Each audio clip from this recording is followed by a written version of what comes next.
Yes, people, we're back. 12th man's back. This is London is back, and it's been another disappointing weekend as far as Arsenal Football Club are concerned. I've got Lee Judges with me today. Big up to Lee for coming on. Lawless in the house as well. Deji, Don, and D will be on their way, but they're just running a little bit late. So I thought we'd go live with the three of us to discuss this game. And if I'm honest with you, Lawless, Lee and I were sat there watching this watch along, bored, falling asleep, boring game. But from the neutral, I imagine it was actually probably all right, to be honest, because it's two teams that you don't really have much love for, I imagine. But I want to get a neutral's perspective of where that went wrong for Arsenal Football Club. Well, he kind of hates Man United, I suppose, as well, but he hates Arsenal more. But he's let me tell you something. I share your disappointment. I wanted Arsenal to win today. I wanted Arsenal to win that game because we're next to Man United in the table. That point has put them a point above us now. So I was actually rooting for Arsenal, and now I know what it's like to be an Arsenal fan and share that disappointment. A team that were down in 14th or whatever they are, and just honestly, like coming out of it, the way I see it, when they got the free kick at that time, I was looking at it, I was like, I was watching the game before. I thought, this Man United is shit. Like that was in my mind. Like when I'm watching this game, I thought it was a dull game, but Man United are awful. And then they get a free kick and score the free kick. And then after going into the second half, I was feeling like, okay, Arsenal's gonna throw the kitchen sink at them now. Like this is gonna be one-way traffic. But on the balance of the chances, like Man United had the better chances. Yeah. And that's the mad thing. Like it should have been like backs of the wall, clinging on, riding their luck. But I can't even say that they did that. And that's the problem, I think, from an Arsenal perspective, is you can look at it and say all you like about injuries and stuff like that. This is the problem. Last week you faced, was it us? And we was in 14th, 15th, or 16th. And then you facing Man United, we were like 15th. Like that team, that group of players should be good enough to beat teams near the relegation zone. 100%. 100% nailed it. And talk about throw the kitchen sink. We didn't throw the fucking plug. You know what I mean? Like, but that is dead right. How many more times are we not going to beat teams in the lower half of the season? It's happened last season, happened the season before. He has not rectified it. He hasn't. You know what I mean? Like, it ain't drawing at people like Nottingham Forest that cost you the league. It's losing to the likes of West Ham, no disrespect to them, but like that are 15th in the league, dropping points to them on 3 occasions now in 3 seasons. You've got Fulham that you could go on to that, Everton into that equation, Southampton into that equation a couple of years back. Do you remember when they got relegated? Dropped points against them. There was somebody else got relegated that year and we dropped points to. It's those lower team games when we just have not got a clue what to do. And he's not addressing it. And I'm sorry, today, the substitutions, they're all on him today, like, you know what I mean? Listen, people say to me, why aren't you angry? Because I've done my anger at the West Ham game, done it. I know that we're not good enough, but I'll tell you what, I went to the Netherlands on Tuesday with the same thing, we ain't going to do no good and all that, and where that come from, I do not know. That's a one-off.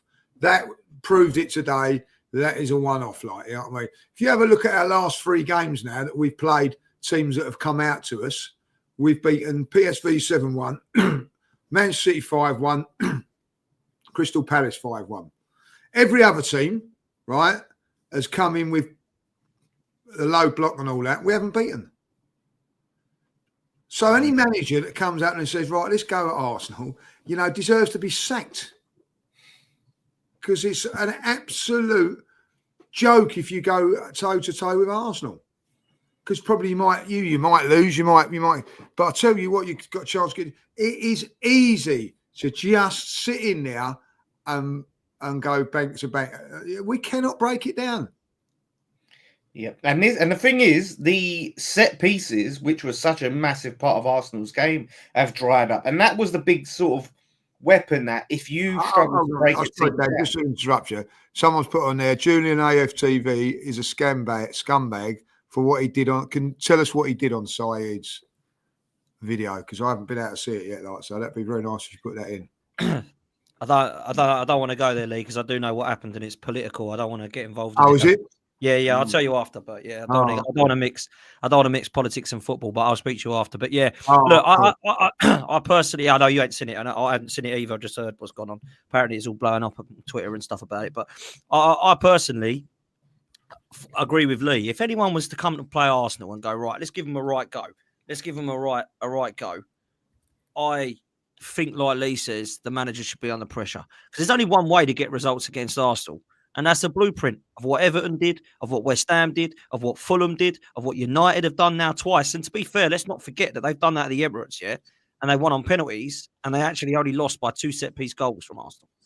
So I do not understand personally how you can get anywhere near Arsenal Football Club and go, right, what should we do today? And then go, well, I think we should give them a right go. Because anyone does give them a right go, you're probably going to either lose the game or you're not going to win it. If you sit back, one thing's for certain, you ain't going to lose. Yeah. You might not win, but you ain't going to lose, because it's so easy to play us. We are so predictable. And I'm sick of it now. I've got to be honest with you. And I don't know how much you actually want to blame the manager today, judges. I don't know how much you want to blame the players. I don't know if it's more than that. But I looked at it right now, and I'm just sick of watching us. You know, I had to explain what's happening to the set pieces, Potts, because those corners were. We haven't scored one since December, bruv. But that's what I'm saying. So listen, man, what you saying? When teams did sit back deep and you couldn't break them down, you could just win a corner, and that was a threat. Like now, your corners don't even look threatening, let alone like scoring them. So what is happening? What is happening is the mural for the set piece coach, is it all gone to his head? Have teams figured out your set piece routine now? Because they're missing Saka. That's a big reason. They're missing Saka, who we know. No, come on. I'm talking about Lewis. I'm talking specifically about the corners. You asked what's happening with the corners. Yeah, because Declan Rice's delivery has been good. I think it's 2 things here. I think it's 2 things that are happening here. I think on the right-hand side, their corner, the delivery on the right-hand side is not as good as, obviously, Saka when he whips it in, right? And at the same time, Lewis, I think more teams now are figuring out how to stop Arsenal and their set pieces, right? Yeah. Because this season, Chelsea have actually scored. You know, Chelsea have scored the same amount of set pieces as Arsenal, right? And that was unheard of last season. I don't want to talk about Chelsea right now because I can't even be long here, people. But I had to jump on for Potts and whatnot. And you know, United today, for them to not beat United as they are right now, same energy as when we played them, Potts. We should have beaten them because United are dross. You know what I mean? But today, like what I was hearing, what you lot was saying, they had the better chances, bro. They had the better chances. That is damning, right? And that's where I'm looking at the personnel. I'm looking at Declan Rice today. I know he got man of the match, right? But I keep banging on about this, bro. This guy is not an attacking midfielder, right? He is not a creative outlet. Because when you're looking at Odegaard, he's another person that's not a creative outlet like that. You know what I'm saying, right? There's no one really that's creating chance after chance in this team. When I look at Chelsea, for example, we've got Palmer that creates some chances for us. We've got Enzo Fernandez that creates a lot of chances for us. In your midfield, it's very stale, bro. You know what I'm saying? It's very, very stale there. I saw Rice try and make a few passes into the final third a few times, and the pass is just shit, bro. And I'm looking at it and I'm like, I know what he is, but that's where Arteta's looking to play him. Yeah, that's why it's very important in this summer. This summer window is gonna show us how Arteta wants to play, because if he goes to Nottingham Forest and says, "Yo, let me go get Morgan Gibbs-White to play in that attacking role," I know he wants someone that's gonna bring a little bit more GA from the midfield, someone that's more of a creative outlet, right? But if he decides to just, I don't know, go get a DM, go get another left back, go get a right back, he brings in a striker, then I know it's going to be the same thing. You're gonna have your striker scoring more goals because you still create chances. But in terms of how you're playing overall, if the long-term plan is to still keep Rice in the 8, for example, you're not gonna get to the level that this team can get at, bro. You know what I'm saying? If I'm Arteta right now, I'm looking at all I'll say, Don, right on that. I agree with everything you've said about Rice, yeah. But I'll just quickly, he's been our best player in the last 2 games in that role, man. And I've had to sit back and go, do you know what? I don't like him there, but I've got to praise him when he plays well. Today, he was excellent. Bro, he's not the player I'm looking at, man. I'm not the player. I'm not looking at him, man. I'm sorry. I'm looking at other players, bro. I'm sorry, bro. Like Lee said, big up Lee as well. Like Lee just said, right? PSV was a one-off because when you actually watch how PSV were defending, right? I have not seen a worse defensive performance from a team this season, probably from like Leicester and Southampton and these lot. PSV defensively was shocking, right? Yeah. They were shocking, right? When you needed West Ham, when you needed a player to break down the low block against West Ham, who did he take off? He took off Declan Rice, blood, right? Because when you needed someone to have a little eye of a needle pass, when you needed someone to make a little bit of magic happen, he is not that guy. He's just not that guy. He's a defensive player. I agree that. I'm not disagreeing with your point on it. You know, I think Declan Rice is a 6, not an 8, right? The point I'm making is that what you need to do going forward, right, is buy the right personnel to play in those advanced positions. Is the point that I'm making. That's on Arteta, though, bro. This is what I've been calling out. This is on Arteta. He don't want to do that. He's trying to play all of them everywhere, man. He wants them all to be versatile. Where's Marino at the moment? Marino's not a striker. He brings him into midfield. He's not a midfielder. So what the hell is he? Calafiori. I keep telling people this guy's not good. He's not good. It doesn't matter if it's Wan-Bissaka. It doesn't matter if it's Hudson-Odoi. It doesn't matter today if it's Garnacho. This guy's getting spun. Yeah? And he's supposed to be a defender. And he's better going forward. And everyone says it's great watching him go forward on the left back. What are we talking about here? This is another left back that can't defend. What are we doing? I'm sick of it, man. Every single game now, I can go into it thinking, maybe the PSV thing wasn't just a one-off. Everyone keeps telling me it's not. We found a way now. Arteta's found a way. Well, he didn't find a way today against one of the stinkiest Man United sides I've seen in history of the Premier League. So I'm sorry, man. He's got to hold a massive L today, Don Arteta. Yeah, no, 100%. 100%. You could have lost that game by at least 2 goals. At least 2 goals. If I'm a United fan, watching how we played, right, I'm pissed that we didn't get 3 points. Some of the chances they had, right? I know Rice made a very good tackle towards the end of the game, right? But Rasmus's touch, I don't know if you guys have seen the replay. He didn't take it away from his body, bro. He thought he had all this time in the world, and all Rice did was just take it off of him. If he took it away from his body on his left foot and just bang it in, Rice doesn't get near him, bro. And if he tries to tackle him, it's a pen. You know what I mean? You know, while we're on Rice, I got to bring up, Rice's celebration for the goal. Yeah, that was embarrassing. Well taken goal. But come on, man. Like, he's giving it all shh and all of that stuff. And like Martinelli's saying, come on, like, what the fuck? It's 1-1. Hurry up. And he's sitting there going to the Man United fans, giving it shush and that. Get the ball, get back to the halfway line. I didn't get that at all. There was a clip I just see on Twitter, with Darwin Núñez scoring and equalising and then not celebrating, getting the ball and then running back to win the game. I know it was against Southampton and everyone thought they were going to, but it was 1-1 at the time. And then there's Declan Rice, and he's celebrating, shushing the crowd. And I'm thinking, shushing 14th what are you doing, man? When you're you think Rice still bloody back, man? What are we doing? Rice still thinks they can win the league. He said it. He said he still thinks they can win the league. Well, he's got to say that. He's got to say that. Nah, you ain't got to say that. What did you? I want to see. What do you think of that, judges? Oh, no, listen, you know what I mean? I don't think I ain't really bothered about the celebration. Like, it's one of those things. Like, but do you not think, judges, you got to, when you equalise, get the ball back and try and go for the yeah. Mentality wise and all that, I agree with that. Like, but it's just scored a banger of a goal. But I just want to get on this thing about Declan Rice, where we're creating. What he is a box-to-box midfielder. There's a difference between being a creative midfielder and a number 10 or a number 8 or whatever.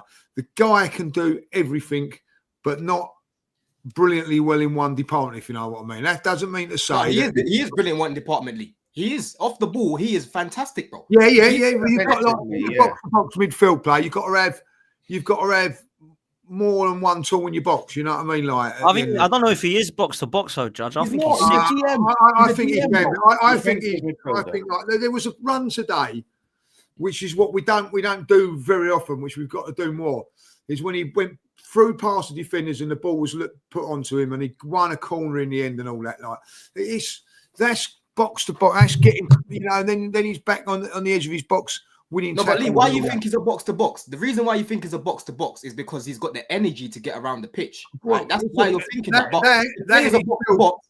Yeah, but bro, to play as a box to box, you have to be able to create, bro. You have to be able to create, and if you're not creating much, you have to be able to score. Was Frank Lampard goals than what he does? Was Frank Lampard a creator? I don't think so. Of course he was. Got on the end of things and all that. Like, wait, hold on. No, let's go back a little bit. Did you just ask me if Frank Lampard was a creator? Yeah, like he's more of a getting on the end of things, a goal scoring midfield player. Bro, Lampard used to create multiple chances and he used to score a lot of goals, bro. He was how would you define Frank Lampard? I'd define him as a goal scoring midfielder. I'd say that's what people remember him as, but he was more than that. But what I'm saying is there's all these categories put into things like, oh, he's got to be creative. You ain't got to be creative to be a box to box. You know what I mean? You ain't got to be.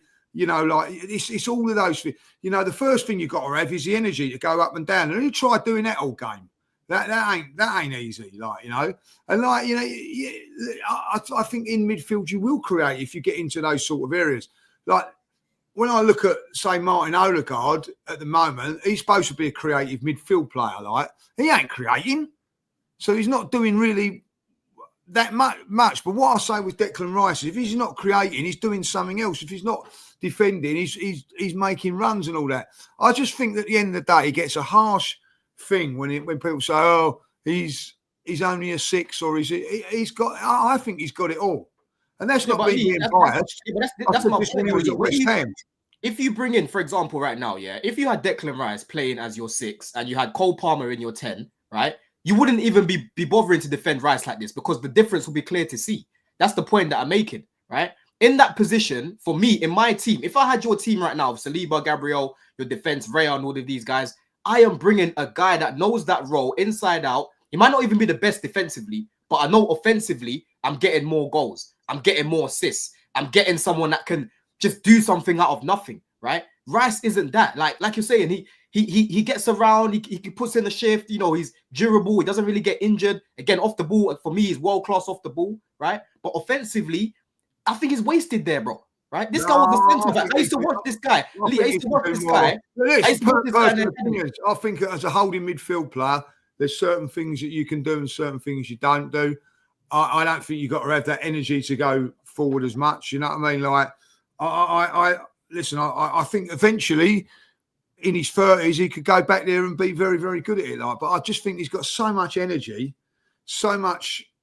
I think he's just got so much more to give than just that holding position. That's my opinion. You know what I mean? Like, and I don't give a fuck what anybody says. I ain't changing it. You know what I mean?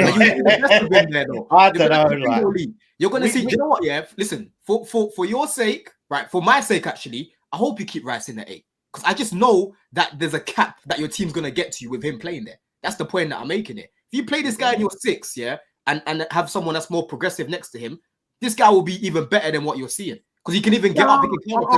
Listen, I think against the low block, I think you know sometimes that third runner ain't what you need. I think you need probably 2 creative players in there, and then you have Declan Rice doing that. I get that, but I think that there's games like the game on when we won 7-1. He was just unbelievable. We won 7-1 today. Different sort of a game, like, you know. But listen, I think he can play any role. I really do, like, you know what I mean. And I get what you're saying that he's probably not as creative. Listen, he's not a Steven Gerrard. I'll give you. He's not a Lampard. He's not a Lampard either. Lampard used to fucking create. Well, we're talking like Lampard wasn't really a defensive. I don't think like he was a box to box midfielder. Lampard. He was more of a final third player. Like Lampard was box to box, man. Lampard was. Not in my opinion, and certainly not in the class of a Steven Gerrard who had it all. I don't think Declan Rice is as you know, like. Where can I say it? I don't know how long Steven Gerrard's been retired now, but it must be 10 years or whatever, getting on for that. He's £100 million player 10 years ago. So whatever that makes him now would be incredible, like, you know what I mean? But he had it all. I don't think that he's in that league. I'll be really honest. I don't think he's in a Steven Gerrard league. And listen, Frank Lampard's a different midfielder. Still. Yeah, Declan Rice, super Declan Rice. He can do it all. We can play any role. We can fucking create everything, mate. He must be inviting Lee to golf. He must be inviting Lee to golf this summer. There's something fishy going on, Lee, man.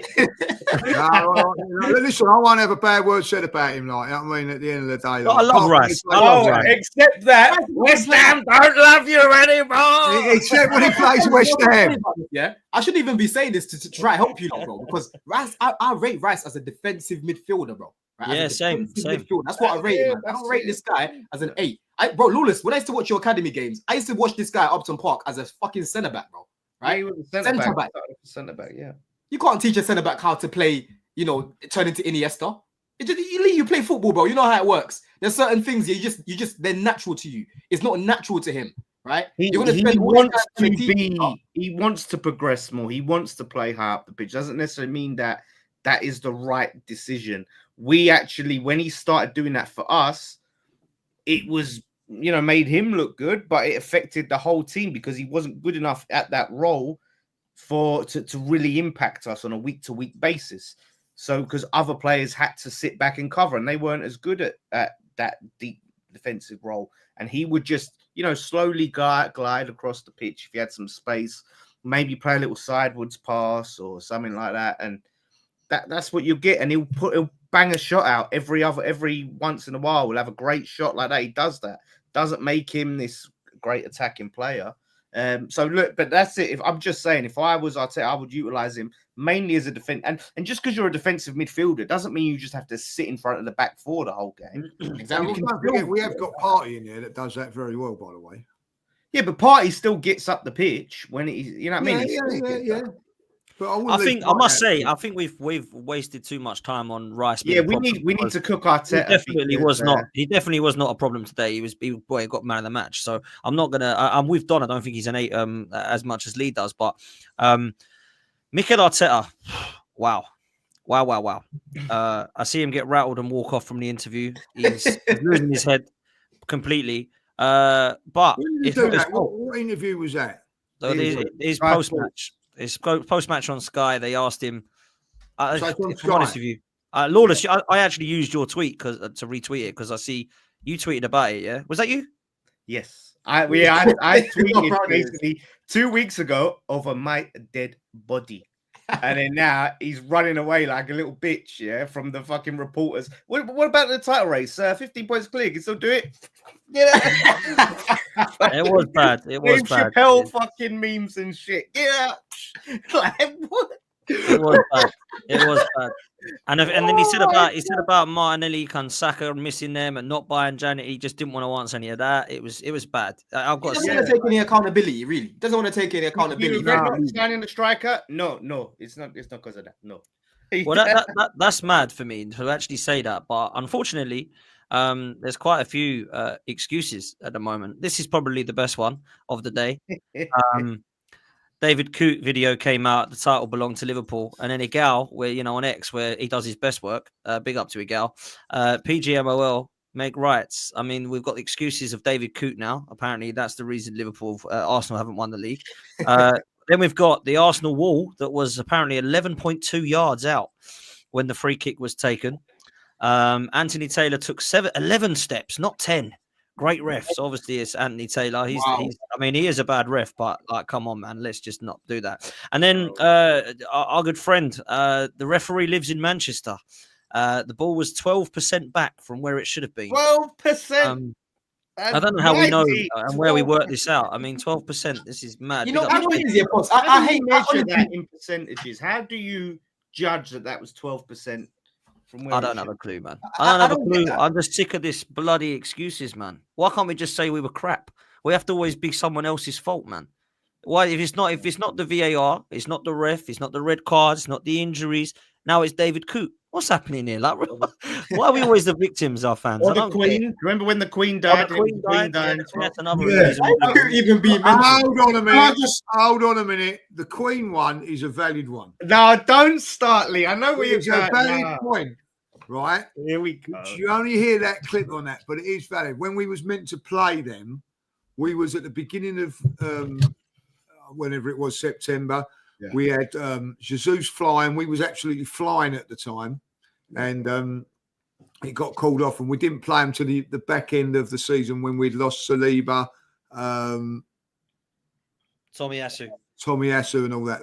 So there is a little bit of context to that, even though like the Queen died. You know what? I want you to sound because we were talking before we went on, right? So okay, you're back in the Queen dying one, and you was also back in the David Coote one as well. Yes, I am back in the David Coote one. I'll tell you what, I'm not saying it's got anything to do with Arsenal, like, you know what I mean, before anybody rips into me and all that, like.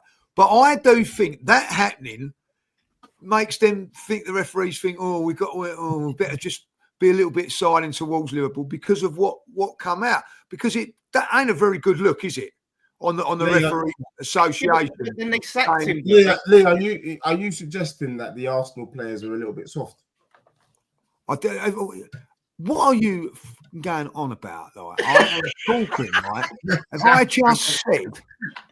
just said it's got nothing to do with Arsenal? I'm just checking. We were like 9 points behind Liverpool at that time when he got sacked. I just think, like, psychologically, a referee better be a bit kinder to Liverpool now. Like, so can we admit then, Lee, that Liverpool last season maybe would have been higher, maybe finish above Arsenal if it wasn't for David Coote being in charge, that maybe they were getting the opposite treatment. It works both ways. That is exactly well done, Dan. You see my logic. Like, that's well done. It might have cost him a few. Well, it certainly would have if that's genuinely true what he was doing. He was definitely going against Liverpool, wasn't he? Like, you know, and I'm pretty sure Michael Oliver is doing the same against Arsenal, but he ain't stupid enough to be doing cocaine and getting drunk and having gay sex and porn to get caught out. Well, not that we know him come out. He hates Arsenal, but there you go. Oh my god! If that ever happens, what league titles coming down the parade down Holloway Road. Jeez. The referee thing is quite unbelievable. I'll show you this as well, because Igal, you know, Twitter is where Igal does his best work, as I say.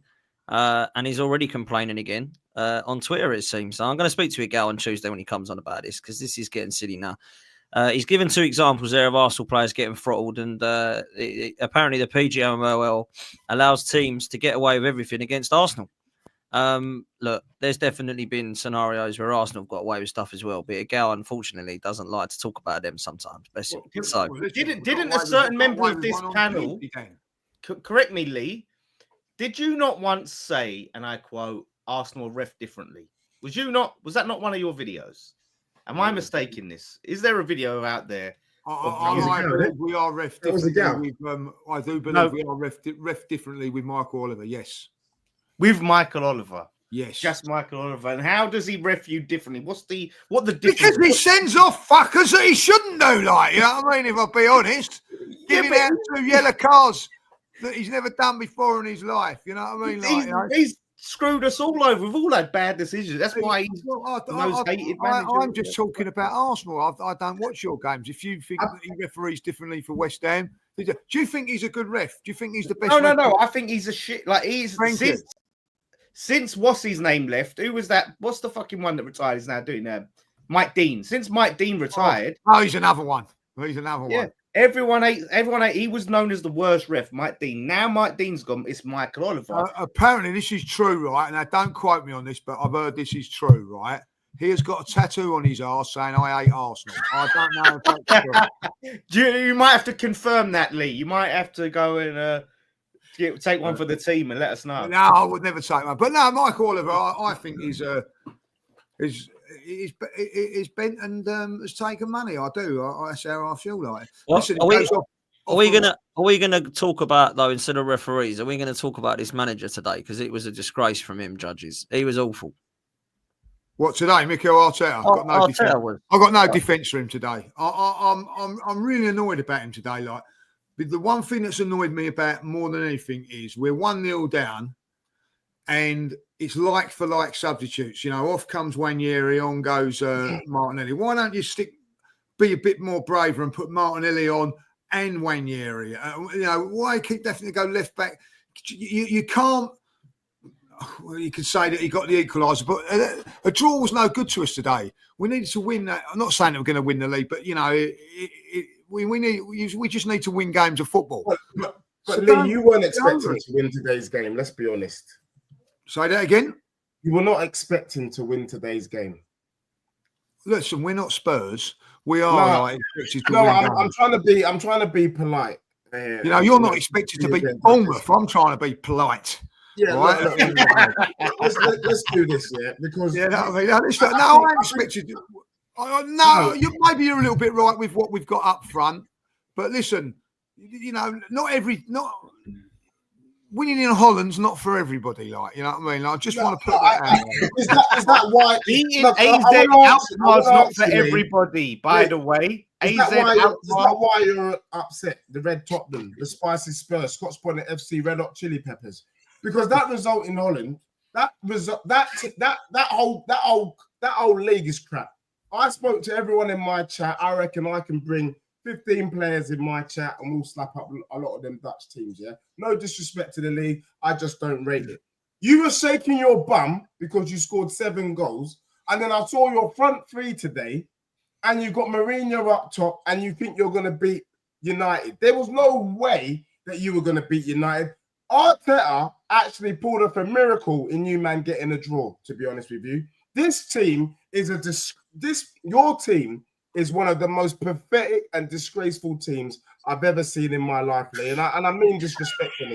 Well, it's coming from an expert. I'll take that. It's coming from an expert that knows all about this. You were only missing 2 players today. And you were that bad. Yeah. That was your strongest lineup, barring 2. And that's what I'm saying. And that's what I'm saying, Lee. And that's what I'm saying. The next phase, because he's talking about phases today in the interview. The next phase now is to see what this guy does in the summer. Yeah, he spoke about phases again. Wow. He spoke about phases again. So, bro, what I'm saying is the next step now, because Arsenal are stale, bro. Yeah? When things are stale in the house, you don't just keep it there, do you? You change it. If he doesn't want to change things that are happening right now, then you're going to have the same problem, right? And you've got my man don't look like a joke, man. The guy that you've just hired from Atletico Madrid, yeah? He will sack Arteta, bro. He looks like someone that will sack Arteta.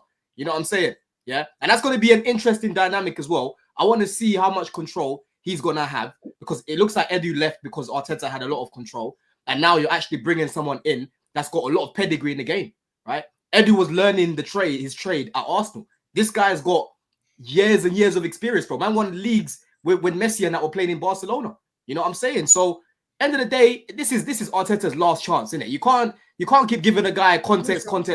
I'm going to be really honest with you. Like, I'm with you on that. I watched the team that has got players missing earlier on in Bournemouth, and I know that they're playing Spurs, and Spurs are a little bit more open and whatever. But I was drooling over the way they played. The way that they shut down, the way they pressed, and then sprung from there. And then I watched Arsenal do it in slow motion to what they done it like, and that to me is on Arteta. You're right, 2 players away from it. We shouldn't be as bad as that. I think Arsenal were shocking today, absolutely shocking. It was a poor performance, and it was on Arteta today. I don't think there's any excuse for it whatsoever. His substitutions were poor. The way we went about it was poor. We've dominated a game, if I'll be really honest, in possession-wise. But don't forget that's because Manchester United let us. And they've had the more clear-cut chances. How many saves did Alana make? I don't think he made one world-class save. We'll have to rely on, was it 3 or maybe even 4 fans? Rayo had to make the save from his worry. He got man of the match. The only thing I wanted to say to Lee and all that, look, I don't give a damn about your club. You know what I mean? And it's good to see that you and me we're both doing the same thing, which is we're fulfilling fixtures from now until the end of the season, because that's about it. But when people say Arteta messed up today, did he? I actually think your team is that crap. What could he have done? Who was going to, Sterling was going to go up top? That's all he could do. Do you get me? Martinelli came and gave us a bit of gusto, That's the first time I've seen this guy show a bit of gusto all bloody season. Let's not get it twisted. Do you know what I mean? He's not all that. Do you get me? You got your Ethan there. Trossard is rubbish. We know that Trossard should never start a game like Brennan Johnson. You got your magic trio in midfield of Odegaard, Partey, and Declan. Crap. Rubbish. We were taking our bum for this midfield trio last season. Then you got your Calafiori or whatever. Come on, man. This Arsenal team is rubbish. For someone that don't care, you don't know a lot about us. I say that. Look, it's my job to analyse the opposition before I come every Sunday. And I'm just looking at, I've got people trying to defend this crap. Igal on Never a Foul just a moment ago trying to defend it. I mean, that guy is off his rocker. If we can get some mental health assistance for him, Dan, I'm grateful. I'm going to send you numbers for the scenario. I've tried, bro. I've tried. Trust me, many times. He's off his rocker. I've tried many times, bitch. I've tried, bro. You cannot accept this rubbish. 3 years ago, you had a chance, you didn't take it. Last season, you had a chance, didn't take it. This season, you had a chance, you didn't take it. You guys are really, at least Tottenham, we know, look, they're rubbish. You can banter me, I deserve to be cooked. But you deserve to be cooked too. This PSV, the amount of Arsenal fans shaking their bum like you're going to, okay, so you beat PSV and then what? That's it, you're out. I want to see an Arsenal team that is competitive. Right now, it's pathetic. That United team, Spurs, even with all the crap that's gone on this season, has played them 3 times, beaten them 3 times. You ain't beating them. Come on, guys. No, do you know what? I can't argue with that there. You have beaten them 3 times and give credit where credit's due, like, you know what I mean? So we tonight just got what we deserved. I thought United should have won it. If I'm honest with you, if it weren't for Raya, they would have comfortably won it because they could have scored 3 or 4. And what's mad is they actually had more players out than us. Their bench was full of kids, They've got no Dorgu, they've got no Mainu, they've got problems up top, they've got problem in every department in midfield. They've got players out, Ugarte's out, they've got defenders out. Seriously, like we had Havertz and Saka out, and that was it. That was literally it. Because people will say Tomiyasu and Jesus are out, but let's be real, they're out all season. Yeah. So but they don't I think this is it now. They don't start anyway. And they don't start. Exactly. Anyway. So I'm sick of it. I'm done with the manager. I can't be dealing with it. I'm done with the club. I know that this Andrea Berta coming in is a good thing, but is it actually going to be if we look at the ownership? We've got to be careful about that. I'm really excited about that appointment because I think it's the right person to come in. But I'm hoping that the ownership look at that and think that's a long-term future signing and that he can outlast Mikel Arteta because we have to. He needs to now be the most important person at the club because where we go in the summer is all down to him, man, for me. So that's where I'm at. But look, man, let's move to Chelsea very quickly. Go on. I actually think Arteta is still in charge at the beginning of next season. Oh, 100%. You, man, are more Spursy than Spurs. I've never seen such disgracefulness. And that for me, is what is so sad about Arsenal right now. You lack ambition. I think it's the YouTubers that have more ambition than the club. You shout the loudest. But everyone else, I think your fans were happy with the draw today. We got through it, mate. That was a tough game. That's the team, the worst United team we've seen in our lifetime, and you're happy with a draw. It's shameless. It really is. Do you boys, just quickly, last question on Arsenal, do you boys as a panel think Arteta will last past next season? Yes. Oh, that's a good question. That is a good question. It's a tough one to answer because if he still delivers top 4, then there's a good chance he will. If he's in this thereabouts the same position, 3rd, whatever, could potentially be in touching distance of a title, then he probably will. Because until the fans turn, and this is the problem, you can sit there and blame the Cronkies and say, "Oh, the Cronkies got no ambition." Well, if the fan base as a collective aren't majorly calling for his head, why should the Cronkies have to act? Why should you expect Stan Kroenke to sack a manager that's second and the fans are mostly either behind or accepting that he's there? I haven't seen no protests. I'm not seeing banners. I'm not hearing songs saying we want Arteta out. So until the fans turn, he'll be there. That's for sure. We'll see, man. If it's another trophyless season, I don't know how anyone can sit there and defend it. Next year? Next year? Yeah. Oh, no. I think it's gone, bro. If you don't win anything again next year, I think it's gone. I think it's gone, man. Even this year, if it's up to me and I was in charge, I would sack him, bro. But you're basing off what you would do, Dom. What are you basing this on that he'll be gone? What are you? No, because bro, when I'm looking at this season, for example, he weakened his squad, right? You go out against United and Newcastle. A lot of both of those games, the guy that kept missing their big chances was the guy that he signed for 65 million. You're talking about what he's done wrong. Why are they going to sack him, Dom? What I'm telling to you, explain. Are you saying that's the reason because of this logic? Because if that's true, then he'd be sacked already by now. No, but I'm saying like how long can they keep going? Like how long realistically? Until the fans turn. I'm telling you that. Until the fans put. But that's what I'm saying. I think more fans this season. More fans are losing patience because, like I said. The way that now I'm seeing more people now. I'm seeing more people being open to it. For example, like Lee, I watch the pods that he does with Turkish and whatnot, right? And you're in the same boat, aren't you, Lee? You're saying next season if he doesn't win anything, he can go, right? Yeah. Listen, I'm not happy. Like today is another one where I'm not convinced that he can win anything. I'll be really honest. I've said that before, and today again, it showed me. You know, sometimes you want to managers just have a little bit more. Why do you want to give him another year, though, Lee, if you don't think that? The reason that I want to give him another year because I think that he's put us in the position to be given the chance. Like, you know, we've challenged for it 2 out of 3 years in the last 3 years. I think that he deserves a chance to have a top striker and see what he can do. If he fails to get the striker in the summer, that let's just say he gets a striker that he wants, we're in this position again. Then for me, no, it's gone. I think that man, guys, if you keep this guy as well, I think you lot are just gonna have deja vu of all your players that you lost in the past, bro. Like Saliba will leave.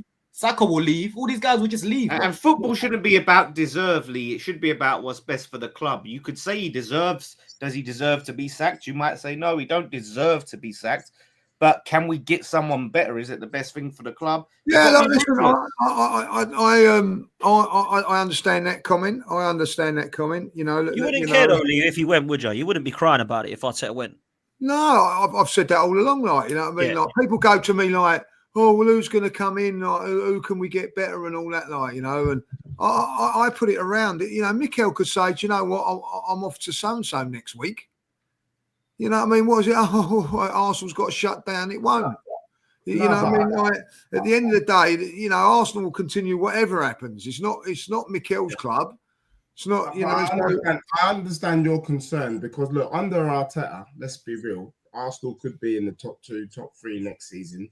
And the January transfer window will come and go and they won't bring in the player. You know, we've seen it the last 3 years. So that's what I'm predicting for next season. But the truth is, the worry for Lee and the worry for you, Dan, and it's a legit worry, is if the next manager, if you get it wrong, you could be in the mud. Do you get me? United got it wrong. Chelsea's got it wrong. You know what I'm saying? Like Spurs have got it wrong. You can see what's happened to Spurs. We were never this rubbish, but if you get the manager wrong, mate, all of a sudden, second don't seem so bad after all. By the way, shout out to Yarman. He has got an Arteta Hout hat. He has an Arteta Hout hat. That is a madness. Really?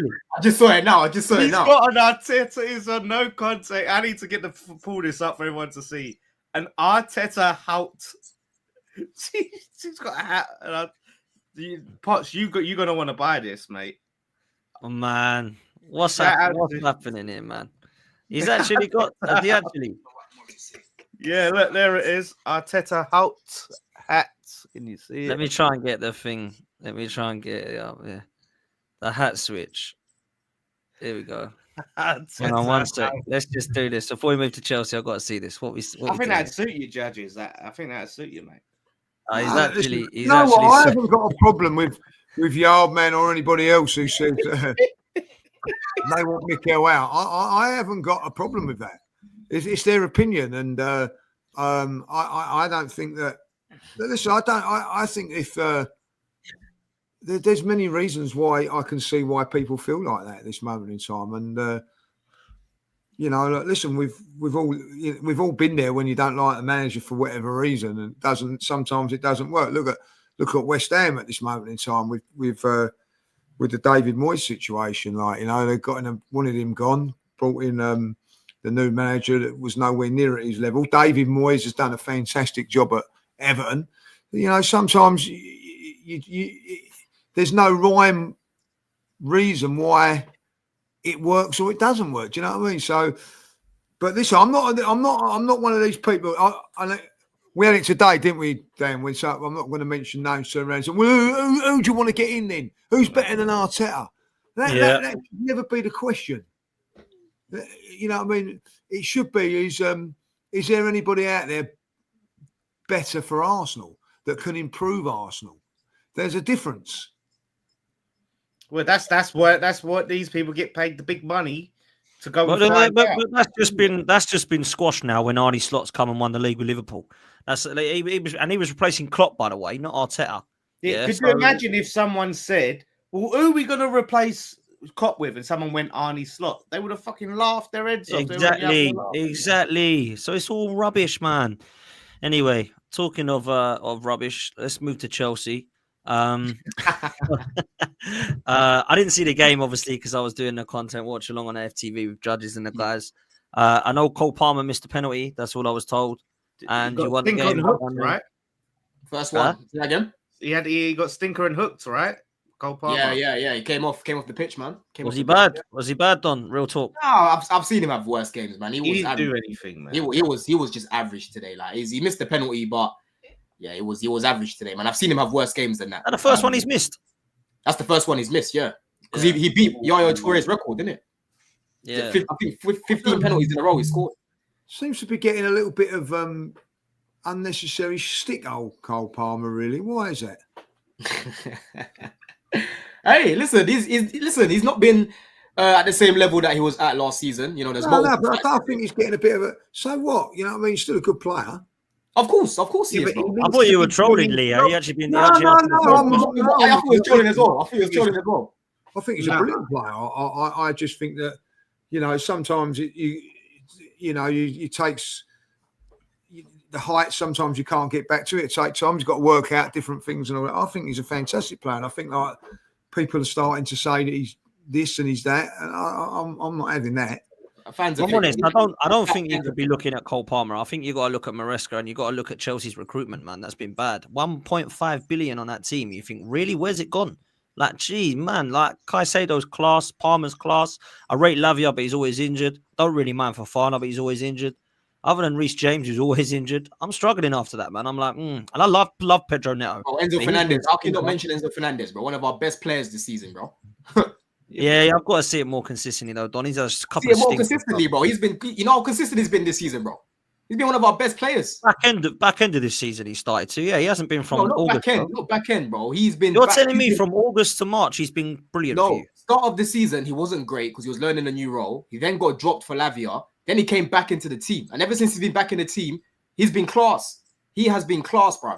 Right, and even during that period where we kept dropping points over Christmas. This guy's created like Palmer and guys aren't putting them away. He still created the most chances in open play from any midfielder in the league, bro. Right? So Enzo Fernandez, he's been class. He's been brilliant this season, one of our better players. But in terms of the game today, listen, going into the game, I expected to beat Leicester. It wasn't the greatest game in terms of they're terrible. Yeah, they're terrible. They're shocking, bro. It wasn't the greatest game in terms of actually creating chances. Like we started Fofana right back in the game because Reece was ill. So he didn't start the game. Gusto, he wasn't even on the bench because he picked up a knock the other day, right? It was starting Kuku on the left. You had obviously Palmer in the midfield with Enzo and Caicedo. Tosin and Colwell started as well at the back. And then you had Sancho on the right, So this game was a lot of like half chances, pots.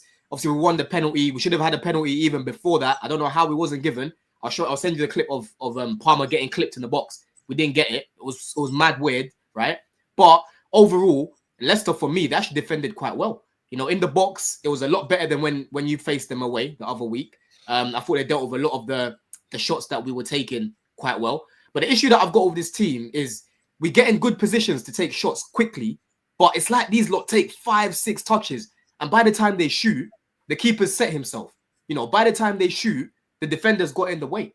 You know what I'm trying to say? Whereas when I'm looking at players like Salah, even Gakpo, for example, they get the ball. Jared Bowen's another good example as well. He'll get the ball and he'll just take a snapshot, and before you know it, it goes in because he's not allowing the keeper the time to settle. These guys want everything perfect. It really annoys me. You know what I'm trying to say? But Cucurella, once again, you could see that the intent was there to get a goal. I could feel us about to score. Enzo Fernandez gets an assist for him. But Cucu, bro, outside the box, bangs it in, bottom bins, it goes in. You know what I'm saying? And defensively, we were good, man. Fofana, his first game back today since injury, he shows exactly why we need this guy in this team, bro. Leicester didn't really offer much offensively, but when they were attacking us, you just see how good he is in those situations. You know what I'm saying?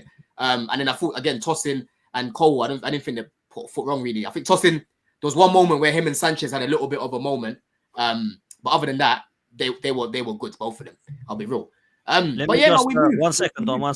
Judge, I know you got to shoot forever Arsenal, mate, so I'll let you go, man. Yeah.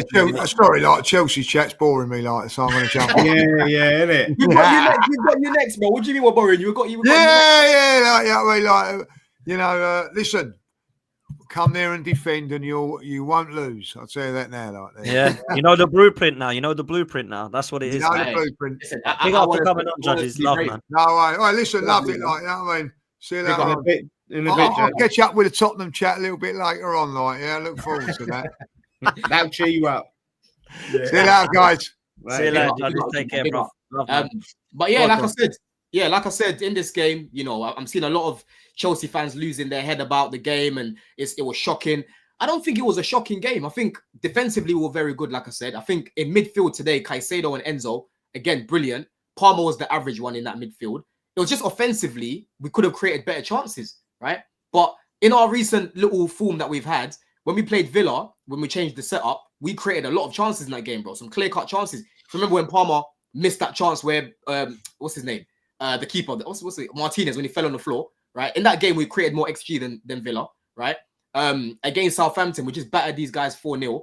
I watched them play in Liverpool. Liverpool was struggling to break them down in the first half, right? So you are going to have games like this. When you watch multiple teams every single week, it makes you appreciate these sort of performances and these sort of wins, because there's been so many times this season, Potts, where we've played well, but we haven't been clinical and we lose the game or we draw the game. You know what I'm saying? And I'm not saying that it's sustainable playing like this going forward, because we definitely need to create better chances. But everyone has days like this, bro, where you've just got to be real clinical in front of goal. You know what I mean? If you don't get top 4 and win the Conference League, should he be sacked? If we don't get top 4 and win the Champions League? No, win the Conference League thing. The Conference League, sorry. Oh, bro. real questions. Real questions have got to be asked. And yeah, I could definitely see him getting sacked if that happens. But, bro, we should be getting in the top 5, man. We've got players coming back. We've got Jackson coming back. Lavia should be back for your game as well. Obviously, Fofana's back now. These guys are ticking time bomb, but every little helps, isn't it? You know what I'm trying to say? And I'm looking at the teams around us, like Bournemouth drop points. Newcastle playing West Ham tomorrow. Lawless, please do us a favour. Brighton have actually shot up the table because they've won 6 games in a row. But again, they're gonna drop off, bro. It wasn't long ago Newcastle won 6 games in a row as well, and they climbed the table. You know what I'm saying? So we just gotta make sure that we stay close to Forest and them, man, there, innit? And you, man, if we beat you next week, Potts, we're 3 points behind you. You know what I'm saying? I don't even care anymore, man. But I don't think I don't think that Chelsea have got anything to worry about. I'd say that against us, man. No, we do, bro. I'm worried about that game in terms of our mentality, right? In terms of ability, we can beat you, but these guys, when it comes to the big games, there's this thing with Maresca, there's this thing with the players. They're just pussies. You know what I'm saying? But what I really liked today was actually how Maresca brought on an extra sub to see out the game. He did the same thing against West Ham as well when was winning that game. Usually he'll just let the team play, letting the team play, and then we concede, right? I want to see similar sort of things against Arsenal. Score quickly against these guys and make it hard for them to break us down. And then even bring on an extra centre-back so it's even harder for them, because we know they're shit in open play, right? And on set pieces, we're actually quite good at defending set pieces as well. And at the minute, you're not great on them, you know? So that game, if we do lose, it's going to be mentality again, bro. We could definitely beat you, 100%, but it's just going to be mentality for me. Deji, what are you telling me about this Chelsea side, bro? Yeah, first of all, I just want to deal with a comment in the chat. So a person called Yeah Man says, I once saw Deji down at Tottenham. Guy done nothing but fart every 2 minutes. I couldn't stick around to say hello. Yeah, man, this is in response to you, mate. I once saw you once as well in London somewhere. You just did nothing but eat. You kept eating, and now you need lipo. So shut your face. Anyway, so as we're dealing with Chelsea, I actually think the fact that they could only win 1-0 shows that they're struggling. A bit like you, they've got no striker, and one player means that they're struggling. They can't do anything. I can't see anything but a draw next week for both teams. You're not good up top. Chelsea aren't good up top. And for me, I think it's pathetic as well. Don doesn't want to give the credit that Maresca was riding off the foundation that Pochettino left. Right now, we are starting to see Maresca's true colours. And I can't lie, the true colours is grey. It's dusty. It's very yellowish, dustier than Tutankhamun. So for me, Chelsea right now, Don is very clever with words. And Lawless, I was looking at you to see if you picked it up. He said he can see Chelsea finishing in the top 5. Not top 4, top 5. Yeah. Don does not believe that Chelsea can finish top 4. And so for me, that is a disgrace. With the money that you've spent, with the players that you have, that team should be finishing top 4 minimum. But in front of you is Nottingham Forest, who I'm not sure you can catch, and it's City. Bro, we're 2 points behind. We're 2 points behind Forest, man. We're 2 points behind them. What it is about me, Dej, yeah. Going into the season, like I said, I predicted Chelsea will finish in the top 4, right? But it's on the team and it's on Maresca to give me the confidence to believe that we can do it. Because it wasn't long ago I sat on here and I said, bro, we're not getting top 4. We've got no striker now, but he's actually been able to problem solve a bit by playing Neto up there. Neto wasn't fantastic today, but off the ball, he just gave us that outlet. And on the ball as well, he was actually trying to make things happen and whatnot. You know what I'm saying? And for me, like when we're playing Saliba and Gabriel, but that's not good. But you need an out-and-out striker. No, 100%. No, we do. We do. What you want. No, we do need an out-and-out. We do need an out-and-out striker, but we can still get, we can still get top 4 without one. Like we can still get top 4 without one, innit? We've got enough right now to be at least in the top 5. Do you think you can beat Bournemouth? We already beat Bournemouth away, and we drew them at home. You think you can beat them right now? We should have beaten them at home. We had like 5 big chances in the first half, bro. Yeah. Oh, so you're getting happy now because you came from 2 goals behind? No, bro, I'm not even saying that, bro. I just looked at your team today, and I just think if you were playing Bournemouth, you get whacked up. If you play, we've literally beat Bournemouth away. We beat them away, and then we played them at home, and we should have battered them if these guys could finish, but they couldn't finish, and we ended up conceding a goal. We're talking about the current Chelsea, Dom, because obviously you're a different team now than you was, in the first half of the season. So there's no point talking about what you did when you were better. No, we played Bournemouth. That's what I'm saying. The past 3 games, I've seen Maresca change the system, play Neto up top, and we've played better. It's not been 10 out of 10. I'm not saying we're now back. I'm not saying that, bro, because obviously we know Jackson's our best option right now up top. That's the facts of it. Even though he weren't bagging before he got injured. Let's not forget he was on a massive goal drought. I agree, but he knows that role better than Neto, better than, whoever else in Cuckoo up there is the point that I'm making. So listen, with Jackson and Palmer, their relationship is fantastic, right? And right now, without Jackson, Palmer seems to be struggling a little bit more as well. I'm not giving him any excuses because he should do more. Like even when he gets the ball, he should be doing a lot more. But right now, there's other people that are turning up. But why isn't he doing more? I swear we had this comment. Why isn't he doing more? I think Maresca doesn't know what to do with Palmer. I don't think that it's a coincidence that all of a sudden this season Starboy is not performing. Maybe he's just not that guy. Maybe he's not that guy. No, there's multiple reasons, man. I think in certain games he could have been used on the right, so he has a little bit more space. Because obviously last season we used him on the right in the first half, then we moved him to the midfield. I think his teammates have let him down as well. He's created a lot of chances that haven't been buried. If he's playing for Liverpool and he's creating them chances for Salah, this guy's sitting on over 15 assists this season.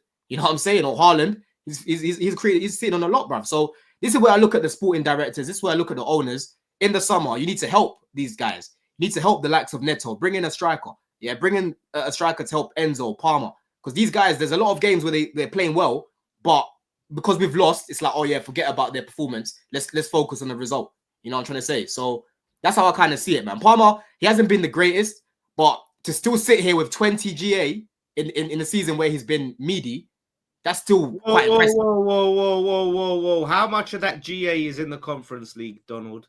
How much? He's barely played. What are you talking about? He's barely played in the Conference League.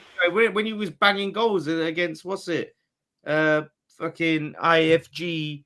He hasn't. No, I'm talking about the Prem. He's got 20 GA in the Prem. You see, you've done yourself now, Lawless. You've done yourself. All right, listen. But you know, you say a lot, Don. You know that meme, yeah? Arsenal fans always explaining something. Don always explaining something. Always. I'm giving you the ins and outs. I'm telling you. This is your ins and outs. This is what you do is you waffle yourself round in circles, yeah, to try and explain and justify why your big time player, the player that we've been put next to so many other players, the player that Man City shouldn't have gotten rid of. You know, like he's just not stepped up. I think it was Deji. It might have been Deji who said this. I don't know who said it. It might have been Deji, but the fact that Man City, and I think he said it about the Arsenal players, but it applies to Palmer really, that Man City don't really let players go. Like if they're all doing it. What's the point you're getting at? I'm just saying, maybe I'm not saying he's a bad player, but I just don't think he is that guy. When your team is down in the dumps, when things ain't ticking, he's gonna grab the game by the scruff of the neck and get you out of trouble and get. He done it multiple times last season in a last season, and he's been figured out. Yeah, but Lawless, yeah, that's exactly, bro. And now it's on him as a young 22-year-old to figure that out and get over this rut. Like this is the first bad patch he's had in his career, really. So he needs to overcome it, bro. You know what I'm saying? He needs to overcome it. Like I said, I'm listen. Palmer right now has been stinky for weeks now, yeah. But it's still impressive. It's still impressive. It's still sitting on 20 GA, and you should have even more, bro. You know what I'm saying? Should have even more. Yeah, some of them before we close with Spurs, I've got to ask Don, right? At the start of this season, you said that you had, in your opinion, a better squad than Liverpool and Arsenal. So has Maresca massively underachieved or something then? Because he's finishing below us both. I don't rate your squad. I don't rate your squad, Potts, man. You don't want to rate your squad, man. And listen, like I said in the summer, that's fine, but that's not why I asked. Listen, with the Liverpool one, I can't lie, I've retracted that one, right? The reason why I've retracted that one, right, is because the problem that you've got with us is, as much as us Liverpool have got a better 11 than us, our 11 are key players like Fofana and these guys, Lavia. Once again, they can't stay fit. So the problem that I've got is I'm seeing my squad players too much, right? If Liverpool had to play Endo, I keep going back to this. If Liverpool had to play Endo and Kwanzaa majority of their season, they are not playing as well as what they've done this season, bro. They're just not, right? And that's the equivalent of Chelsea playing Chalobah, Tosin, and all of these guys every single game. I want to be seeing these guys every single game. You know what I mean? But in terms of your squad, Potts, your squad is shit. I don't get, bro. Fuck your squad. Your squad's shit. But Liverpool squad, I rate their thing. You know what I'm saying? I rate their thing. So if you want to put me second, cool. Put me second, innit? You know what I'm saying? But what it is about you lot is your defense is what helps you, bro. Once again today, you drew that game because of your defense and your goalkeeper, right? Actually, no, your defense wasn't even that great. It was Raya that was good today. You know what I'm saying? You have a lot of draws this season because defense is good enough to just, see out teams. Your attack is shit. Yeah, your depth is shit. Sterling today, they're panning to him on the camera, and my man looked like he's fuming. I'm thinking, why are you fuming, bro? When you come on the pitch, it looks like you should be playing Sunday League these days. You know what I'm saying? Yeah, he's finished, man. The thing is, Don, yeah, you know what I'm saying, bro. And like Potts, you should have even thought about this when he said this. You cannot have a better squad than a team when most of your 11 doesn't get into their 11. Why are we doing this logic again? This logic hurts my head. No, let me just end it right there because I actually need to go in a second. Yeah, this logic hurts my head because if I'm looking at Arsenal and I go get Gabriel, I go get Saliba, I go get Saka, I even go get Raya, my team is transformed. I don't need anyone else. So let's stop this. Does he get into their team? Does he get into their team? Yeah, but overall, their 11 is much better than yours. Like going. I need about 4 players. I need about 4 players from them, and my team is completely different. If Chelsea had Gabriel, Saliba, Saka, and Raya in our team, that's completely different, bro. Right? So, but you're talking as in a combined 11, 4 Arsenal players get into Chelsea's team, yeah. Bro, they're the only ones that I would take. They're the only ones that I would take, yeah. You wouldn't even wait. Did you say Raya? Please tell me you said Raya. Yeah, I said Raya only because of what we've got. Only because of what we've got. But ideally, I don't even want Raya.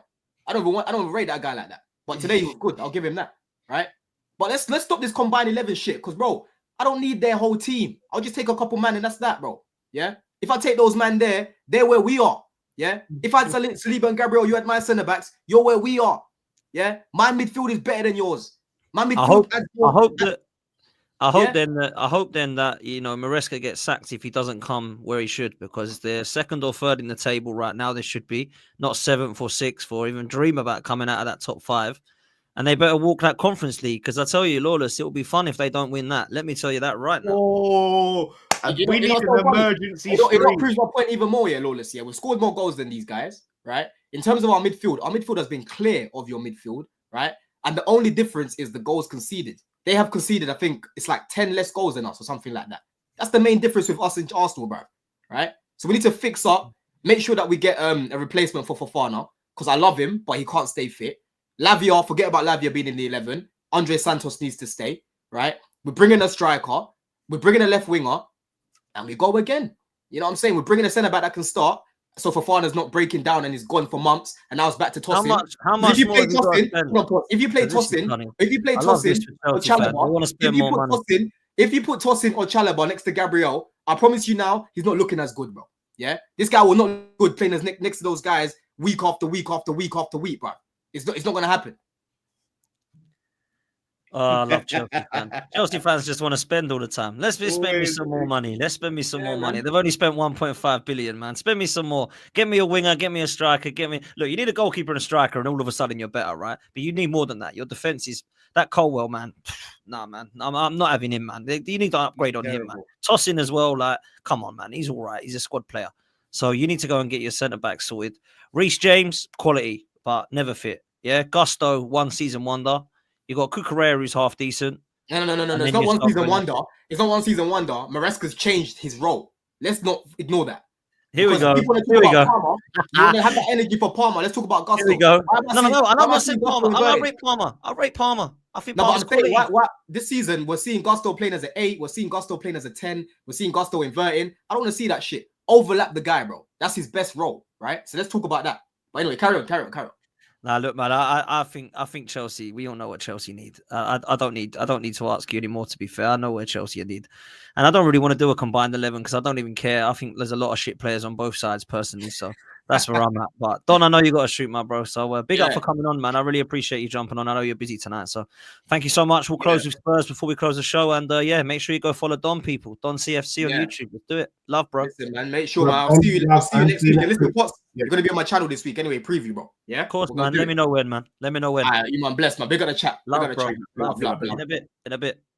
Let's close on Spurs because it ain't going to take long. Spurs are dusty. Spurs are still dusty, and Ange Postecoglou is still lucky to have his job. And if I'm honest with you, Dej, it could be that after the AZ Alkmaar game on Thursday, is it? It could be gone, bro. It could be sacked. I want him gone. Like, legit, bro. That performance against AZ Alkmaar was the most dustiest performance I've ever seen in my life. And it's dusty because he told us that once players start coming back, once they have a bit of rest, they will perform.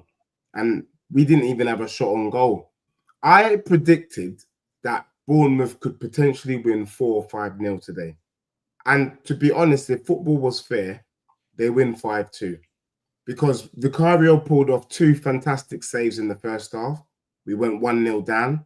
The offside, well, I've seen him given. Do you know what I mean? That could have easily been 2-0, and then they scored 2. Do you know what I mean? And then Tottenham didn't have a decent shot on goal. Kepa didn't have to make a single save today. The first goal by Pap Sarr was a cross that bloody went in because the wind blew it in. How Jack means that, and we got a pen. That was it. That performance was the dusty of the dust. Sahara Desert dusty, bro. And for me, what an audition. You talked about Iriola or Lee talked about Bournemouth, the way they were pressing. Bro, on paper, a year ago, you wouldn't even have looked at Patrick Kluivert. Today, what a player. Semenyo was cooking Pedro Porro. Kluivert was flip-flapping us. Bro, even Tavernier, bro. I will take that front three over my front three all day long. all day. Kirkes, what a ball into the box for Tavernier to knock in. The truth of the matter is, Postecoglou is out of his depth. We can see it. Ray Charles can see it. Stevie Wonder can see it, mate. The sooner he goes, the better. If he doesn't go this Thursday, he's gone in the next game. Because I can tell you this now. There is no way Tottenham... I don't see Tottenham... I'm going to the game. I don't know why. I don't see Tottenham getting a result against AZ. But let's assume Spurs stink it out and somehow win 1 or 2-0 on the day. They're not beating Frankfurt next. They're really not. That just papers over the cracks, man. Yeah, bro. You know what it is? You've got Van der Ven, Romero, these players back now, but even with them, I just don't rate this guy, man. Bro, it's just, you know what it is? He's just bad, bro. He doesn't know what he's doing. I've got Tottenham fans. Sorry. We got Tottenham fans. Just give him time. You're overreacting. We need to do this. We need to do that. No, we're not overreacting. We can't give him any more time. The players look clueless. That's why we're so easy to beat. Bournemouth, that was one of their easiest games they played. So unlucky not to get the win today. But Tottenham didn't do anything. And I'm looking at our fixtures. Apart from Southampton at home, I don't think Spurs win another game this season. Tottenham don't get 40 points this season. That's a fact. Let me ask this to close, right? Lawless, you play tomorrow night. You got Newcastle, but Newcastle got injuries and they got the Carabao Cup. They ain't going to be too bothered. I mean, I know a lot of people saying they're going for it. They want the Carabao Cup over this game. You win that game, bruv. You go to 36, yeah? And you finish, well, you won't finish, but you'll be above Tottenham. So let me ask you this. Have you had a better season than Spurs this season? Real talk. Like, who's had the most disappointing start the season, West Ham or Tottenham? I think it's very, very similar, mate. I don't know if you're out of everything, both teams, yeah? They've got Europa, but I reckon they're going to go out on Thursday. And then it's the league position, and you're both stinking it out. So I don't think that you could look at Tottenham and go, at least we're not West Ham. And I don't think you could look at a West Ham fan and go, at least we're not Tottenham. So I think as disappointed as you've been this season, you kind of feel like you're starting again with Potter. Man, I think both your teams are absolute level. Yeah, but this is the thing. We feel like at least we made a mistake, right? With Lopetegui. We've corrected that mistake. So at least we've got hope. We've got something to look forward to for the future, a new project to build. Unlike Tottenham. And listen, AZ Alkmaar, we put 3 past them at their ground, beat them 2-1 at our ground. And it's not for everyone, obviously. But when I look at it, Deji, he's not confident. Maybe he wants to pay out that bet early. Because, yeah, man, I just can't see him. I just think they're at that point, like, leaving that, where they're just like, we've had so many managers over the years. Like, what, we don't want to sack this guy. They haven't got a clue, like, what's next. They don't know what to do. If they sack Ange, they don't have the answer. I think that's the big problem. And they can sit there and Spurs fans and cover Bournemouth's manager and Bournemouth's front three, get their players in, get their fullbacks in. But what would be the point, really and truly? Because if Iraola goes to Spurs and a lot of these Bournemouth players go to Spurs, then Bournemouth is just going to be exactly where they are, but at Spurs. That's it. That's the ceiling, really and truly. So look, Ange, he has to fucking take a lot of criticism, man. We talk about excuses. You've got to be able to manage something to go to AZ Alkmaar and get a result. This one trick pony act is getting old. It's getting stale. Like, I'm really bored of it now. It's at this point when you're under this much pressure, you can't swallow your pride and go, okay, do you know what? Switch to a back 5. We're going to soak up some pressure. We're going to try, play on the counter attack. Like, Spurs used to be like one of the deadliest teams on the counter attack. They were so good on the counter back in years gone by. Like, why not just do that now? Why have you got to be so open and expansive when you've got these? That's permission. That's permission. That's your excuse to play defensive. We've got injuries, and everyone will forgive you. No Spurs fans going to go, why are we parking the bus? well, look, we got fucking this player out. And yeah, man. It's not. I think this manager is one of the worst Spurs I've ever had. I'm going to say it now. He's the worst, bro. Like in the last 20 years, Postecoglou is the worst manager. I'll read some of these names out, right, Dej? You tell me if you think that he's worse, right? Jerry Francis, Chris Hughton, David Pleat, George Graham, Glenn Hoddle, Jacques Santini, Martin Yole, One Day Ramos, Harry Redknapp, Villas-Boas, Tim Sherwood, Poch, Jose, Nuno, Conte, and obviously Postecoglou. I think Postecoglou's worse than the majority of them, bruv. Real talk. Not the worst though. Some of them names you read out were what Jerry Francis. I didn't think. I mean, you got to think of the squad we had at the time as well. Villas-Boas. Villas-Boas. He got us the 5th, mate. Villas-Boas didn't even do a bad job. Okay, where did you finish last season under Postecoglou? We finished 5th. 5th, and there you go. So, yeah, but you know, but I'm looking. He's one of the worst, though, Lourdes. He is. And this is a post Kane. I would have loved to have seen. Let's make it. I would love to have seen what he did if he had Harry Kane. If Harry Kane stayed, what? Would but you know what it is? Forget Harry Kane. Like the players just look worn out. Like we didn't look like we were going to have a shot on. We didn't have a shot on goal against Bournemouth today. We didn't have a shot on goal against AZ, which is meant to be a knockout game. This is meant to be a serious game. This is meant to be a competition we want to win. We didn't have a shot. And today we didn't have a shot, bro. That Papsar goal was a bloody cross that went in, and we had a pen. That was it. No shot on goal. I actually think the reason he's the worst, right? If I read some of these out again, right? Let me add this bit. Jerry Francis didn't spend 400 million euros. Neither did David Pleat. Neither did Glenn Hoddle. Neither did Jacques Santini, who probably was on par, if not worse, than Postecoglou out of everyone. Martin Yole didn't spend that much money. Neither did Harry Redknapp. AVB, Tim Sherwood and Poch didn't, right? Jose Mourinho didn't. Conte. Nuno is better than he's proven this season. He's been better than Postecoglou. You can't come into a side, have 2 seasons, spend 400 million euros and be 14th in the league. Like, what the hell? That's just sackable. And they're hanging on to this guy because they genuinely believe, Daniel Levy and co, this guy might win the Europa League. But bro, also, had it not been for the fluke goal from Papsar, we would have had 15 defeats this season. 15 defeats. What is that? Shocking. This is the thing as well, like the injuries, because how many have been muscle injuries? How many have been them sort of injuries where you can maybe look to Postecoglou and say, is it him? Is he partly responsible for these injuries, or are they all just unlucky freak accidents, or does he have to take some blame? I think it's down to him. I think the players look worn out. That was the thing because the players can't run. They can't seem to get out of first gear.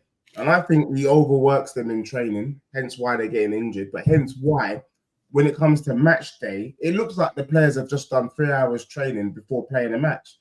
But they just look so jaded in their game. Everything's so slow to build up play. But also, there is no clear system. At the back, you're playing people out of position. Danzo is a right centre-back. You've got him playing left centre-back. For me, it's a whole mess. Udogie don't look the same. None of the players look the same. None of the players have improved. And you know a manager is struggling when you're coming to the close of the season and you still don't know your best 11. He doesn't know his best midfield 3. We couldn't tell you what our best midfield 3 is. And if that is the case, you're not going anywhere. Tottenham, let me break it down. There's a lot of outcry against the AZ for the AZ match. But the truth of the matter is, if we take a step back, we drew with Tamworth. When we drew with Tamworth within 90 minutes, there's a problem, because no matter how your season is, you should never be drawing with Tamworth. I don't think Southampton draw with Tamworth in 90 minutes. It won't happen. We drew. That tells you there's a problem, massive problem. And that's why I'm not surprised by the results we've been getting. We got Spurs. When have we got Spurs? We got Spurs 3rd of May. I pray that he flipping survives until the 3rd of May.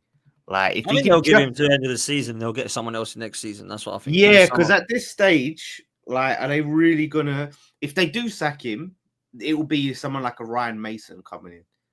You know how that's gonna be. So yeah, if they're gonna, they might as well. You're not going down, so they might as well keep him and see where it ends up, and then make a decision, and have the full summer then to go if they need to fight whoever that name is.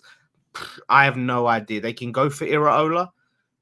Iraola will have to have a long, hard think because he has a chance to. What should they do, Lawless? Should Iraola or Marco Silva go Spurs or stay at Fulham or Bournemouth? But you know what? I think Marco Silva should take the leap to Fulham, because I just think Fulham, they're not the best run club. I think there is going to be a ceiling, but with Iraola, he has a chance to do something historic, and that is manage Bournemouth in Europe and actually continue this project. If Marco Silva thinks like, do you know what, we're going in the right direction with Fulham, you know, we showed some promise, but we can build on it next season, maybe he should stay. But that's the name that I think maybe Spurs should go for it and could go there really. But I don't look at Marco Silva and go, oh, if Spurs get him, wow, they're going to be back. They're going to be champions. So I'll tell you who I think it could be.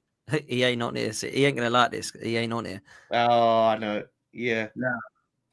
I think it could be. You know, he's a good manager though. He won the Europa League with Frankfurt. He's no clown. No, I think it'd be a good appointment, personally. And I think, I hate to say it, Basil, but I think that's gettable for Spurs. Yeah, D so do won't I. agree. D won't like it, but I think that's a gettable appointment. So yeah, that could be the one. I would take him. I would take that. And maybe you could take some Palace players with him. Yeah, I'll take Lacroix, the defender. I'll take Eze. I'll take Mateta. Yeah, I'll take a whole load of them, mate. That's a I'm so annoyed D ain't on, man. Oh, mate, he would be going mad. He'll never go to Spurs. Why would he go there? He thinks they're gonna be fucking challenging and everything next season. But yeah, man. Someone asked me in the chat. I think it's Sharon said, "Would Spurs take Arteta?" I think the Spurs fan base probably wouldn't take Arteta, obviously because of the ties, but I would. I would be happy with Arteta getting us close, and maybe he gets us over the line or not. But I would prefer that style of play and the level of gusto that I see in the Arsenal players. The one thing that I think annoys me about Postecoglou, I can take losing. The Premier League is the toughest league in the world. But when your players just put in abject performances week after week, then it's unacceptable. Whatever Arsenal fans say about Arteta, the players put in a shift, whether you like it or not. That's why I had to say to Lee earlier, what could he possibly have done with the players available? And he got a draw. That's probably the best he could have done. Do you know what I mean? So sometimes you've got to take a step back.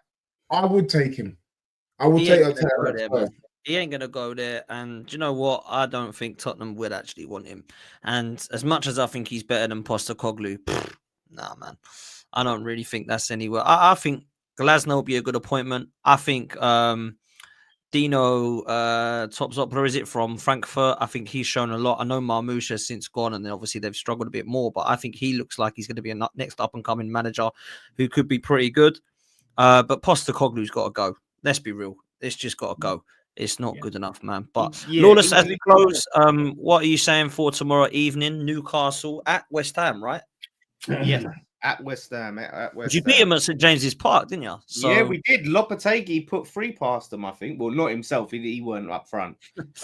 We could, with our options, we could have probably done with him up front. But have you not going to play this Ferguson, brother? I look at it.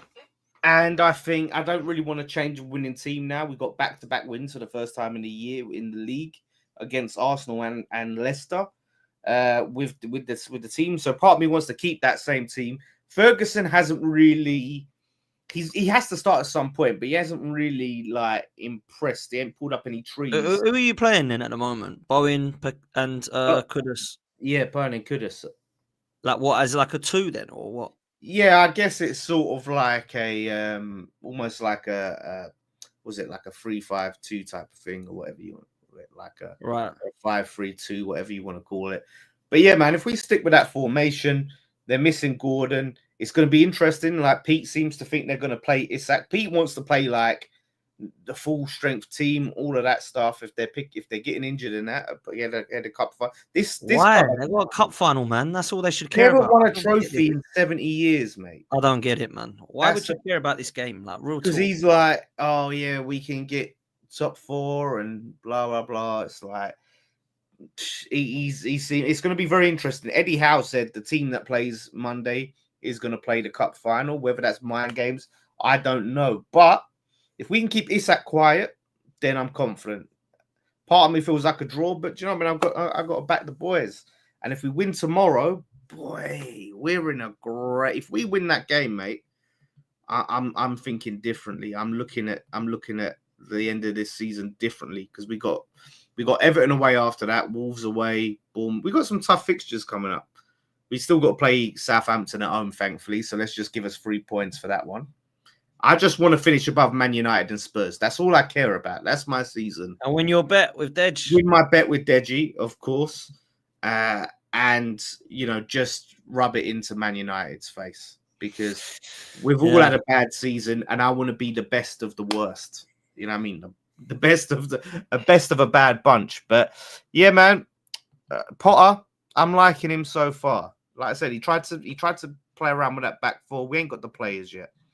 So let's go, mate. Let's go. Like the Leicester game, we scored 2 and went into cruise control. I'd have liked us to be a little bit more lethal, but they took their foot off the pedal. Tomorrow, that's the cue for me to shut up. Just go all out. Just go all out, man. And fucking, I want to see us have that grit and fight. I think it's the best time to play them. I really do. I think it's the best time to play them because they're not gonna. I don't think any Newcastle fan can tell me that they want to beat West Ham. They want to beat Liverpool. They don't want to beat West Ham. Well, they do want to beat West Ham. You know what I'm saying? They want to be fresh for that Liverpool game, man. And I wouldn't play Isak if I was them. There's no way Isak could be playing against West Ham. No way. And the thing is, the players that will play, they're going to be playing with a mind to not get injured. Yeah, because they're not good. They're not going to be. They don't want to miss it. No. Yeah, they're not going to want to miss a cup final against Liverpool. They're going to want to be in it. So they're going to pull out 50-50s and stuff like that. So we have to keep that in mind. We have to make this a tough physical game. We have to press them and put in some tough challenges. You know what I mean? Make them think about shit. I might miss the game. So yeah. Well, they got to 5 finals and lost them all. So they don't want to make it 6. You know what I mean? It don't get talked about enough how bad that their trophy cabinet is looking. How the strange thing with Newcastle, like I've always had a bit of a soft spot for them, just because I think it's a great place and the fans have been through crap, but they talk up as if they've like, well, why are we going? Well, Bruno and Isak going to leave? They're at Newcastle. And it's like, but you don't win anything. Like, do you know what I mean? Like, I don't get that. I don't think it is spoken about enough. But look, I don't want to shit on them. Like parents, like the generations. There's been multiple generations that have never seen that team win a single trophy. Multiple generations. They didn't have color TV. Wasn't a thing when they last won a trophy. Put that into perspective. Yeah. There we go. Listen, peeps, we're going to finish there. Absolute legends. Got a couple of super chats to do. This one comes in from Shane. Big up to Shane. Make sure you're following Shane. He's just started YouTube. Shane Gooner on YouTube. Make sure you're doing that. Berta coming in means nothing with Arteta in charge. Look, I think that appointment could be massive this summer. That could be absolutely massive. And Suj says, big up, gents. Hit the likes and subscribe.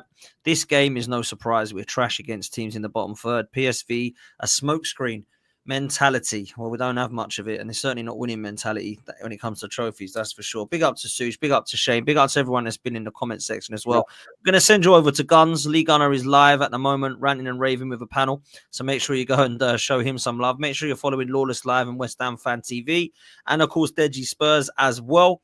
Big up to both of you for coming on. And go and spam Lee Gunner's chat with whatever you want, really. Dan Potts raid, mate, Cronky out, Arteta out. I'm sure he'll want to hear that. So go show him some love, and we'll see you next time, people. Right of here. Laters.